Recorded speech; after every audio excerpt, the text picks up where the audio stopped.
पहुंच रही है। लगातार एम्बुलेंस पहुंचने का सिलसिला जारी है। आप एक और एम्बुलेंस यहाँ पर पहुंची है।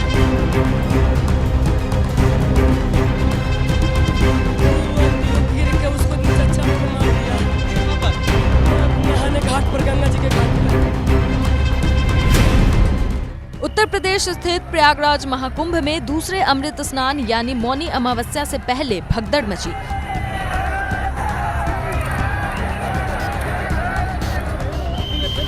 और इस बीच दिल्ली बिल्डिंग हादसे से जुड़ी बड़ी जानकारी मिल रही है। हादसे में अब तक 2 लोगों की मौत हो चुकी है। 2 बच्चों समेत 12 लोगों को रेस्क्यू किया गया, बाहर निकाला गया। बुराड़ी में ये 4 मंजिला इमारत गिरने से बड़ा हादसा हुआ है। रेस्क्यू ऑपरेशन युद्ध स्तर पर चल रहे हैं। तस्वीरें ग्राउंड से आपके सामने।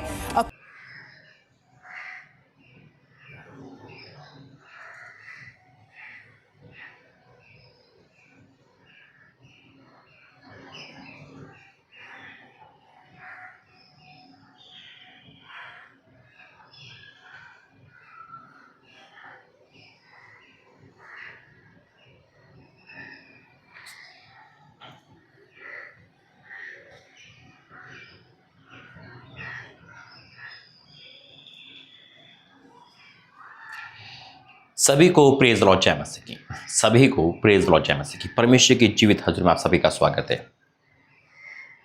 अभी आपने देखा जो हादसे हो रहे हैं भारत में, और इस समय जब ये वीडियो बन रही है जनवरी का महीना चल रहा है, 2025 लग चुका है। क्यों आया हूँ मैं आपके सम्मुख और क्या बताया है परमेश्वर ने? मेरे अजीजों, जो परमेश्वर बताते हैं मैं तभी आपके सामने आता हूँ।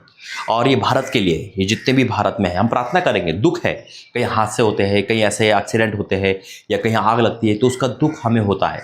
और प्रभु के दास दासी और हर विश्वासी का कर्तव्य है कि अपने भारत के लिए प्रार्थना करें, उस भारत के हर एक नागरिक के लिए प्रार्थना करें, क्योंकि हमारी ये अथॉरिटी है, ये परमेश्वर हमें काम दिया है ना। लेकिन प्रभु हमें क्या चाह रहा है और हम क्या कर रहे हैं, ये भी हमें बताना जरूरी है। तो आइए प्रार्थना करेंगे। धन्यवाद करते हैं पिता परमेश्वर। प्रभु जी, मैं आपका धन्यवाद करता हूँ सारी बातों के लिए।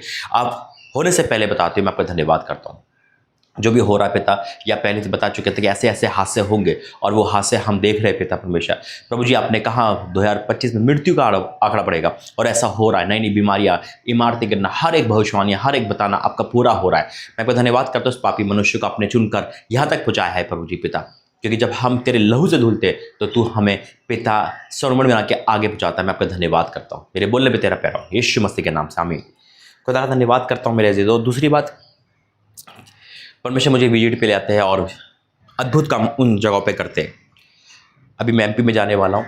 इंदौर प्रार्थना भवन, जिस तरह से प्रभु वहाँ पे काम कर रहा है उस समय, मतलब एक अद्भुत काम कर रहा है। अगर आप कहीं से भी हो और अगर चाहते हो कि आप तुरंत चंगाई लेना, तुरंत उस ब्लेसिंग को लेना, तो दिए गए नंबर पे, जो लास्ट में आपको प्रेयर टावर नंबर मिलेंगे, उस पर कॉल करना। किसी भी टाइम कॉल करना। यकीनन वो कॉल करते ही 24 घंटे में आपको रिजल्ट मिलेगा यीशु मसीह के नाम में, क्योंकि ऐसा हुआ है। और ये एक चमत्कार है परमेश्वर का, क्योंकि वो भवन नहीं, खुद एक परमेश्वर खड़ा है वहाँ पर। हालेलुया। अब बात आती मेरे जो इस भारत के लिए। आपको पता है जनवरी के महीने में परमेश्वर ने उससे पहले मुझे जो लिखवाया था वो मेरी बाइबल में लिखा हुआ है, और सब कुछ कार्बन कॉपी यानी कि डिट्टो वैसा पूरा होता है जैसा परमेश्वर ने कहा। फिर प्रभु ने मुझे बीती रात बताया था, जब मैं जनवरी लग चुका था, कि भारत में भी है ना कहीं ऐसे हादसे होंगे, आपकी घटनाएं बढ़ेगी, है ना, एक्सीडेंट ज़्यादा बढ़ेंगे, और बहुत सारे एक्सीडेंट का मतलब होता है चाहे वो कहीं से भी हो, है ना, और इमारतें गिरेगी। और देखो वही हो रहा है ना, और ये रुकेगा नहीं, क्योंकि मृत्यु का आंकड़ा बढ़ेगा। नई नई बीमारियां जैसे हम देख रहे हैं, सर ना पैर जिसे कहते हैं, कोई नया वायरस है वो, है ना, जो दिमाग का रोग हो रहा है, मतलब महामारी जम्मू कश्मीर से लेकर महाराष्ट्र तक फैल गई है। ऐसे ऐसी चीज़ हम देखेंगे इस 2025 में। और प्रभु ने कहा कि मेरी तलवार इस निकल चुकी है म्यान से। दूसरा कि मसीह विरोधियों पर, है ना, संकट आएगा। भारत पर हम ऐसे बहुत सारी चीज़ें देखेंगे, नुकसान देखेंगे, शेयर बाजार का नुकसान देखेंगे। और ये जो साल है 2 भागों में बटा हुआ है। जैसे मैंने कहा, हम प्रभु के तले रहेंगे, परमेश्वर के पंखों के तले रहेंगे, हम महफूज रहेंगे, सेफ रहेंगे। हालेलुया। लेकिन हमारा और आपका कर्तव्य है कि हम बच रहे ना, तो हमें परमेश्वर के लिए प्रार्थना करनी है, उन लोगों के लिए जो अनजान है। हालेलुया। और देखो पूरे भारत में परमेश्वर क्रोध दिख रहा है, और जैसा प्रभु ने कहा कि मेरी तलवार निकल चुकी है, क्योंकि अब 2025 में परमेश्वर शांत नहीं रहेगा। खुदा ने खुद कहा ही है। और जितने भी मसीह विरोधी है या जितने भी है ना, उन पर भी संकट आएगा, चाहे वो क्रिश्चियनिटी क्यों ना हो। जैसे मैंने पहले कहा था, जो पास्टर के वीडियो बनाते हैं, है ना, जो अपमान करते हैं, जो हंसी ठट्टा करते हैं, जो खुदा के दासों का अपमान कर रहे हैं, वो ये सोच रहे हैं दासों का अपमान, अरे वो परमेश्वर का अपमान हो रहा है। और अब प्रभु चुप नहीं रहेगा। इसलिए परमेश्वर ने मुझे ये वचन दिया है। मेरे अजीजों, आपको पता है जो आज तक परमेश्वर ने बोला है वो पूरा हुआ है।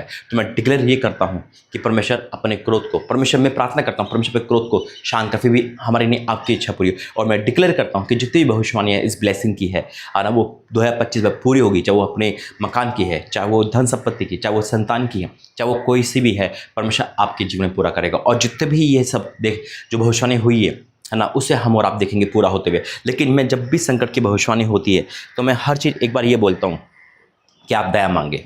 मैं हमेशा ये बोलता हूँ कि भाइयों बहनों दया मांगे, घुटनों को पाइए, दया परमेश्वर से मांगे कि परमेश्वर तो दया कर, क्योंकि दया का सागर क्षमा की खान है। परमेश्वर अपनी इच्छा बदलना जानता है, लेकिन जब इंसान कुकर्म से फिरता है तब परमेश्वर देखता है कि ये बदल चुका है तो परमेश्वर दया करता है। मैं कह रहा हूँ कि आपदा का साल है ये 2025। भारत में आप कहीं ऐसी घटना देखोगे, ट्रेन एक्सीडेंट देखोगे बड़े भयंकर रूप से, आप बहुत सारी ऐसी न्यूज़ सुनोगे जो आपने सुनी ना देखी होगी। मन टूट जाएगा, सोचेगा लॉकडाउन लगने वाला है, इस कदर पे ऐसा स्थिति भारत की आने वाली है। लेकिन हम और आप प्रार्थना करेंगे कि परमेश्वर दया करे। आइए वचन में जाएंगे, प्रार्थना करेंगे। धन्यवाद करते हैं पिता, आज का वचन सबके जीवन में कार्य कर, यीशु मसीह के नाम से आमीन। मेरे जी तो आपदाओं का साल है ना, संकट का साल है, लेकिन परमेश्वर ने कहा 25 जुबली को दर्शाता है। लेकिन जो मसीह में है ना वो ग्रोथ करेंगे यीशु मसीह के नाम में। और जो मसीहत में है, देखो कई बार क्या होता है कि जो लोग मसीह में नहीं है या नहीं जाती, वो भी मसीहत को दर्शाती है उनका स्वभाव से, है ना, और उस कारण भी परमेश्वर दया करता है। हालेलुया। वचन कहता है कि बाइबल इनके पास नहीं, लेकिन फिर भी ये वचन जैसी बातें करते हैं। बहुत सारे ऐसे लोग हैं, है ना, गैर मसीह में ऐसे लोग हैं जो परमेश्वर को मानते हैं, है ना, वो डिसिप्लिन जानते हैं, वो आदर करना जानते हैं, है ना। लेकिन कुछ लोग ऐसे हैं जो मसीह विरोधी बन चुके हैं, लेकिन परमेश्वर पर दया करें। लेकिन वचन क्या कहता है, यहेजकेल 21 लिखा है, यहोवा का वचन मेरे पास पहुंचा, हे मनुष्य के संतान, अपना मुख यरूशलेम की ओर और पवित्रस्थानों की ओर वचन सुना, इज़राइल के ये विषय में भविष्यवाणी कर और उससे कहे, प्रभु यहोवा यूँ कहता, देख मैं तेरे विरुद्ध हूँ और अपनी तलवार म्यान से खींच कर तुझ में धर्मी और अधर्मी दोनों का नाश करूँगा। धर्मी और अधर्मी, हम सोचेंगे धर्मी, अरे वो धर्मी जो थे नाम के धर्मी हैं, जैसे धर्म के काम करते हैं लेकिन मन में धर्म नहीं है, हम उन्हें धर्मी कहते हैं। हम क्या कहते हैं, ये तो बहुत धर्मी इंसान है, और अभी महाकुंभ में हुआ, अरे वहाँ तो सब धर्मी होंगे, है ना। ये जो दिखाया जाता है, लेकिन रियल में है या नहीं परमेश्वर जानता है। इसलिए परमेश्वर ने कहा जो दिखावे के धर्मी है। अधर्मी हम सब जानते हैं, जो व्यभिचार कर रहा है, गाली बक रहा है ना, मर्डर कर रहा है, सब अधर्मी है। इनको दूर से पता चल जाता है, अरे तो अधर्मी, जैसे हम कहते हैं तो नशे वाला है, क्यों शराब पी रखे। लेकिन कुछ नशे ऐसा होते हैं ना जो दिखते नहीं है, लेकिन गुप्त रूप से किए जाते हैं। लेकिन क्या है, वो धर्म के काम कर रहा है, कभी खान पून कर रहा है, कभी कुछ कर रहा है, लेकिन अंदर क्या कर रहा है, कभी पत्नी को मार रहा है, बच्चों को मार रहा है, कभी गलत घूम रहा है ना। वो संसार के नज़र में धर्मी है, लेकिन परमेश्वर के नज़र में धर्मी नहीं है। इसलिए प्रभु ने कहा जो झूठे धर्मी है ना, क्या होगा उनका। यहाँ लिखा है, तुझ में धर्मी और अधर्मी दोनों का नाश करूँगा। इसलिए वो प्रभु तेरा धन्यवाद करते हैं, थैंक यू जीसस। इसलिए तुझ में धर्मी और अधर्मी सबका नाश करने वाला हूँ। इस कारण मेरी तलवार म्यान से निकलकर दक्षिण से उत्तर तक सब प्राणियों के विरुद्ध चलेगी। तब सब प्राणी जान लेंगे कि यहोवा ने म्यान में से अपनी तलवार खींची है और वह उसमें फिर रखी न जाएगी। इसलिए हे मनुष्य के संतान, आह मार, भारी खेद कर और टूटी कमर लेकर लोगों के सामने आह मार। जब वह तुझसे पूछे तू क्यों आह मारता है, तब कहना समाचार के कारण, क्योंकि ऐसी बात आने वाली है कि सबके मन टूट जाएंगे और सबके हाथ ढीले पड़ेंगे, सबकी आत्मा बेबस और सबके घुटने निर्भर हो जाएंगे। देखो ऐसी ही बात आने वाली है और वह अवश्य पूरी होगी। परमेश्वर यहोवा की यही वाणी है, यही वाणी है। जो परमेश्वर जो बताता है मैं वही बताता हूँ मेरे दोस्तों, और वो हुआ है आज तक और ये भी होगा।